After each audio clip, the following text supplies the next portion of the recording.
আরে সব উঠাচ্ছিস কেন? একটু নূর হয়ে যাবো পারেন না? না আমি তো ধরবো না। কেমন আছেন সবাই? আশা করছি যে যেখানে বসে আমার এই ভিডিওটি দেখছেন আপনারা সবাই আল্লাহর রহমতে অনেক ভালো আছেন। আমরাও আলহামদুলিল্লাহ ভালো আছি। ঈদের দিনটা আমাদের খুব ব্যস্ততার মধ্যে কেটেছে, তো ওই দিন আর ভিডিও করার সময় পাওয়া যায়নি। রান্না বান্না আর এই যে কোরবানির মাংস ডিস্ট্রিবিউশন এগুলো নিয়েই আমরা অনেক বেশি ব্যস্ত ছিলাম। তো ঈদের দ্বিতীয় দিন আমরা ঘুরতে চলে গিয়েছিলাম। গ্রামের বাড়িতে এসে আম পাড়ার মজাই আলাদা।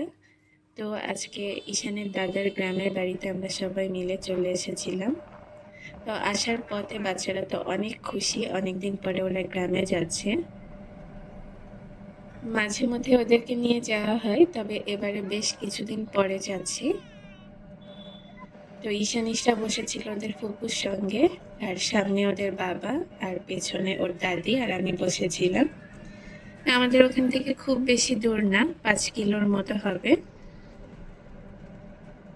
শহরের রাস্তা পার হয়ে যখন গ্রাম সাইডে আমরা ঢুকেছি, ওখানকার সিনারিগুলো অনেক ভালো ছিল। বাচ্চারা খুব এনজয়ও করছিল। ঈশানীশটার বয়সে থাকতে আমরাও গ্রামে গেলে দেখা গেছে আমের সিজনে আম পেড়ে খেয়েছি গাছ থেকে। ওটার মজাই আলাদা। কিন্তু ওই যে বলে না, সময়ের সাথে সাথে পরিচিত জায়গাগুলো সব অপরিচিত হয়ে যায়।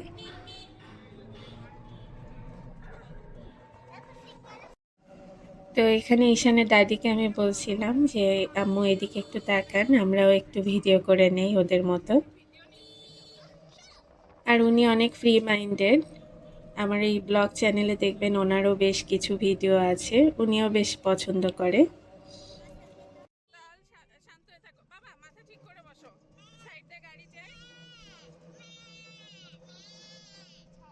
তো এখন আমরা শহরের রাস্তা পার হয়ে গ্রাম সাইডে চলে এসেছি, আর দুদিকে তো দেখতেই পাচ্ছেন একদম সবুজ গাছপালা দেখা যাচ্ছে। আমার কাছে শহরের কোলাহল মুক্ত এই গ্রামের পরিবেশটা কিন্তু অনেক ভালো লাগে। তাই মাঝে মধ্যেই যখনই আমরা সুযোগ পাই তখনই বের হয়ে যাই গ্রামের দিকে একটু ঘুরতে বের হওয়ার জন্য।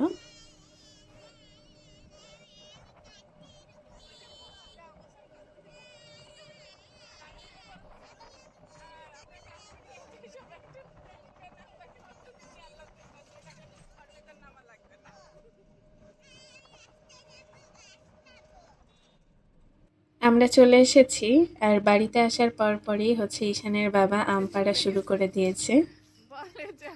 তো এই গাছের আমটা আমার খুব পছন্দের, বেশ বড় বড় আম হয়, আর আমগুলো কাঁচা খেতেও খুব মজা আর পাকলেও খুব মজা হয়। গত বছরও দেখা গেছে এই গাছের আম বেশ খাওয়া হয়েছে। আর এদিকে ঈশানীশরা তো এখানে এসে ছাড়া পেয়ে দুজনে দৌড়াদৌড়ি শুরু করে দিয়েছে। কোথায় হাঁসের বাচ্চা, কোথায় মুরগির বাচ্চা, কোথায় ছাগলের বাচ্চা, এগুলো নিয়েই ওরা মেতে আছে।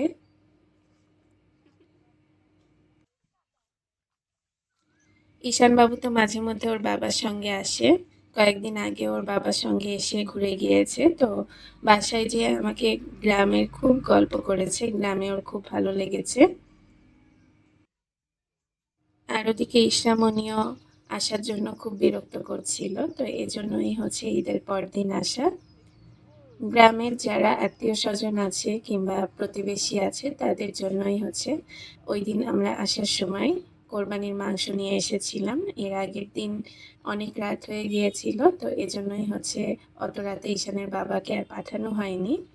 তো আজকে হচ্ছে আমরা সবকিছু সাথে করে নিয়ে এসেছি। তো এই ভিডিওটা যখন করা হচ্ছিল তখন ওদের দাদি আশেপাশে যারা চাচিরা আছে সবাইকে কোরবানির মাংস বুঝিয়ে দিচ্ছিল।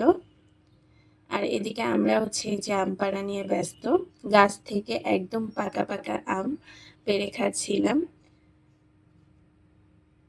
ঢাকাতে থাকতে এগুলো আসলে চিন্তাও করতে পারিনি, বাড়িতে আসার জন্যই হচ্ছে আমরা এই সুযোগটা পেয়েছি। এই গাছটায় একদম পাকা পাকা আম ছিল। তো গাছে হাত দিয়ে একটু ঝাঁকি দিতেই দেখা গেছে অনেক আম পড়ছিল, আর এদিকে ঈশামণি আম ছিঁড়তে যাচ্ছিল, তোর বাবা হেল্প করছিল। ওদের মতো বয়সে থাকতে আমরাও ছোটবেলায় গ্রামে বেড়াতে গেলে ঝড়ের দিনে আম কুড়াতাম। তো আজকে বাচ্চাদের সেই সুযোগটা হয়েছিল। তা আমরা ওখানে যখন গিয়েছিলাম তখন তো বাইরে প্রচণ্ড রোদ ছিল আর গরম ছিল। তো কিছুক্ষণের মধ্যেই কিন্তু ওখানে ঝড় নেমে এসেছিল আর বেশ ঝড় হয়েছে ওই দিন আমাদের এলাকাতে।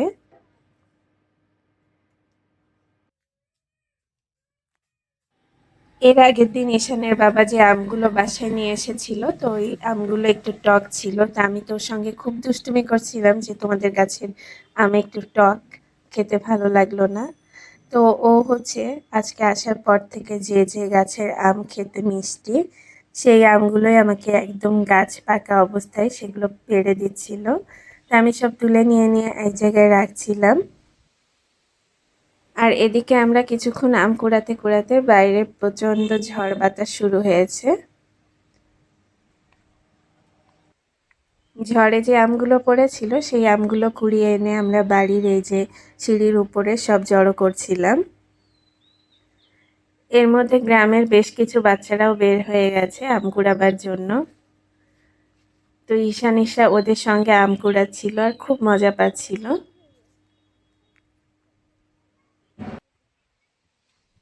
যেহেতু এখানে কেউ থাকে না তাই লোকজনের তেমন আনাগোনাও নেই।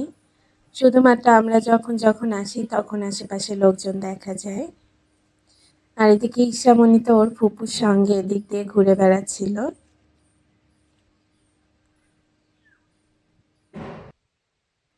অনেকদিন পরে ঈশানের বাবাও আম কুড়াতে পেরে খুব খুশি, আর বিশেষ করে আজকের এই ঝড়ের দিনে।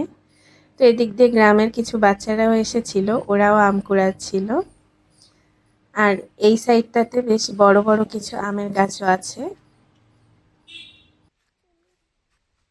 এর আগের বছরগুলোতে দেখা যেত আম পাড়ার সময় আমাদের তেমন আশা লাগতো না, ঈশানের দাদাই এসে সবকিছু গুছিয়ে নিয়ে যেত। গত ডিসেম্বরে উনি মারা যাওয়ার পর থেকে ঈশানের বাবার উপরই সব দায়িত্ব এসে পড়েছে। ওদিকটাতে বেশ কিছু সবজি গাছ হয়েছে। শুনেছি এই সবজি গাছগুলো ঈশানের দাদা লাগিয়ে গিয়েছে, কিন্তু উনি দেখে যেতে পারেনি গাছগুলোতে শাকসবজি। অনেকক্ষণ ধরে ঈশামণিকে ধরার জন্য ট্রাই করছিলাম, তো ওকে ধরাই যাচ্ছিল না। একবার ছাড়া পেলে আমার মেয়েটাকে একদমই ধরা যায় না, সে দৌড়াদৌড়ি নিয়েই খুব ব্যস্ত থাকে।